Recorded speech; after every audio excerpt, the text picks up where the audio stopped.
ಇನ್ನು ಡಿ.ಕೆ. ಸುರೇಶನ್ನ ಸೋಲಿಸೋದಕ್ಕೆ ಬಿಜೆಪಿ ಪಣ ತೊಟ್ಟಿದೆ. ಹೈಕಮಾಂಡ್ ಪ್ರತ್ಯೇಕ ರಾಷ್ಟ್ರದ ಹೇಳಿಕೆ ನೀಡಿದಂಥ ಡಿ.ಕೆ. ಸುರೇಶ್ ವಿರುದ್ಧ ಸಮರ ಸಾರಿದೆ. ಇದೇ ಹೇಳಿಕೆಯನ್ನು ಅಸ್ತ್ರವಾಗಿಸಿಕೊಳ್ಳೋದಕ್ಕೆ ಈಗ ಮೈತ್ರಿ ಪಡೆ ಮುಂದಾಗಿರೋದು. ಡಿ.ಕೆ. ಸುರೇಶ್ ಜೊತೆ ಡಿ.ಕೆ. ಶಿವಕುಮಾರ್ ಸಹ ಬಿಜೆಪಿಯ ಟಾರ್ಗೆಟ್ ಆಗಿರೋದ್ರಿಂದ ಸಹೋದರರನ್ನ ಟಾರ್ಗೆಟ್ ಮಾಡೋದೇ ಬಿಜೆಪಿಯ ಗುರಿ. ಇದೇ ಕಾರಣಕ್ಕೆ ಬೆಂಗಳೂರು ಗ್ರಾಮಾಂತರಕ್ಕೆ ಅಮಿತ್ ಶಾ ಎಂಟ್ರಿ ಕೊಡ್ತಾ ಇದ್ದಾರೆ. ಸುರೇಶ್ ಎದುರು ಡಾಕ್ಟರ್ ಮಂಜುನಾಥ್ರನ್ನ ಕಣಕ್ಕಿಳಿಸಿರೋ ಹಿಂದೆ ಸಾಕಷ್ಟು ತಂತ್ರಗಾರಿಕೆ ಕೂಡ ಇದೆ. ಆ ಕಾರಣಕ್ಕೆ ಅಮಿತ್ ಶಾ ಅಲ್ಲಿ ಬಂದು ಕ್ಷೇತ್ರಕ್ಕೆ ಎಂಟ್ರಿ ಕೊಟ್ಟು ರೋಡ್ ಶೋ ನಡೆಸಿ ಅಬ್ಬರಿಸಿ ಹೋಗಿತ್ತು. ಬಜೆಟ್ ಮಂಡನೆಯಾದ ಸಂದರ್ಭದಲ್ಲಿ, ಕೇಂದ್ರ ಬಜೆಟ್ ಮಂಡನೆಯಾದ ಸಂದರ್ಭದಲ್ಲಿ ದೇಶ ವಿಭಜನೆಯ ಮಾತನಾಡಿದ್ರು ಡಿ.ಕೆ. ಸುರೇಶ್ ಅಂತ.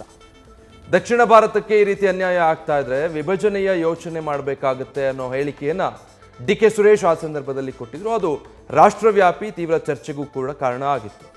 ಅದನ್ನೇ ಈಗ ಪ್ರಮುಖ ಅಸ್ತ್ರ ಮಾಡ್ಕೊಳ್ಳೋದಕ್ಕೆ ಮೈತ್ರಿ ಪಡೆ ಸಿದ್ಧತೆ ಮಾಡ್ಕೊಂಡು ಹಾಗಿದೆ. ದೇಶ ವಿಭಜನೆಯ ಮಾತನಾಡಿದಂತಹ ಡಿ.ಕೆ. ಸುರೇಶ್ ಅನ್ನು ಸೋಲಿಸಬೇಕು ಅನ್ನೋ ಪಣ ತೊಟ್ಟಿದೆ. ಡೀಟೇಲ್ಸ್ ಕೊಡ್ತಾರೆ ಶಿವಪ್ರಸಾದ್. ಈಗ ಡಾಕ್ಟರ್ ಮಂಜುನಾಥ್ರನ್ನ ಅಭ್ಯರ್ಥಿಯಾಗಿ ಕಣಕ್ಕಿಳಿಸಿ ರಣತಂತ್ರ ರೂಪಿಸೋದ್ರಲ್ಲಿ ಮೈತ್ರಿ ಪಡೆ ಬ್ಯುಸಿ ಆಗಿರೋದು. ದೇಶ ವಿಭಜನೆಯ ಹೇಳಿಕೆಯೇ ಪ್ರಮುಖ ಅಸ್ತ್ರ ಆಗಬಹುದಾ? ಈ ಕ್ಷೇತ್ರದ ಚುನಾವಣೆಯಲ್ಲಿ ವರ್ಕೌಟ್ ಆಗುತ್ತೆ ಅನ್ಸುತ್ತಾ?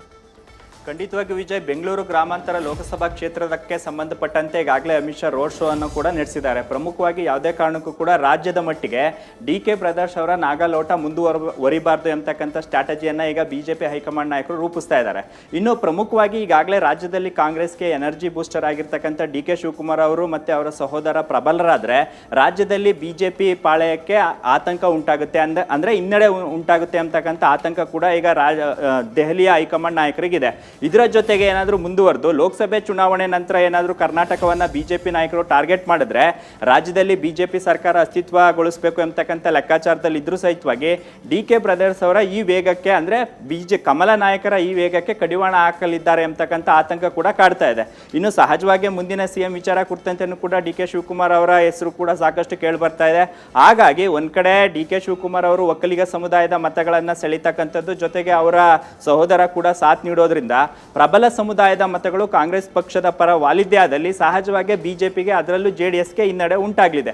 ಆ ಕಾರಣಕ್ಕಾಗಿ ಬೆಂಗಳೂರು ಗ್ರಾಮಾಂತರ ಲೋಕಸಭಾ ಕ್ಷೇತ್ರದಲ್ಲಿ ಡಿ.ಕೆ. ಬ್ರದರ್ಸ್ ಅವರನ್ನ ಕಟ್ಟಿ ಹಾಕಿದ್ರೆ ಸಹಜವಾಗಿ ಬಿಜೆಪಿ ಇರ್ಬೋದು, ಇನ್ನೊಂದು ಕಡೆ ಜೆಡಿಎಸ್ ಇರ್ಬೋದು, ಅವರ ಲೆಕ್ಕಾಚಾರಗಳು ಕೂಡ ಸಕಾರಾತ್ಮಕವಾದಂಥ ಫಲಿತಾಂಶ ಬರಲಿದೆ ಅಂತಕ್ಕಂಥ ಲೆಕ್ಕಾಚಾರ ಕೂಡ ಅಡಗಿದೆ. ಹಾಗಾಗಿ ಯಾವುದೇ ಕಾರಣಕ್ಕೂ ಕೂಡ ಡಿ.ಕೆ. ಶಿವಕುಮಾರ್ ಅವ್ರು ಇರ್ಬೋದು, ಡಿ.ಕೆ. ಸುರೇಶ್ ಅವ್ರು ಇರ್ಬೋದು, ಅವರ ನಾಗಾಲೋಟಕ್ಕೆ ಬ್ರೇಕ್ ಹಾಕೋದ್ರ ಜೊತೆಗೆ ಈ ಎಲ್ಲ ವಿಚಾರಗಳನ್ನು ಕೂಡ, ಅಂದರೆ ದೇಶ ವಿಭಜನೆಯ ಮಾತನ್ನು ಕೂಡ ಆಡಿದ್ರು, ಜೊತೆಗೆ ನನ್ನ ತೆರಿಗೆ ನನ್ನ ಹಕ್ಕು ವಿಚಾರದಲ್ಲೂ ಕೂಡ ದೊಡ್ಡ ಮಟ್ಟದ ಹೋರಾಟವನ್ನು ಮಾಡಿದ್ರು.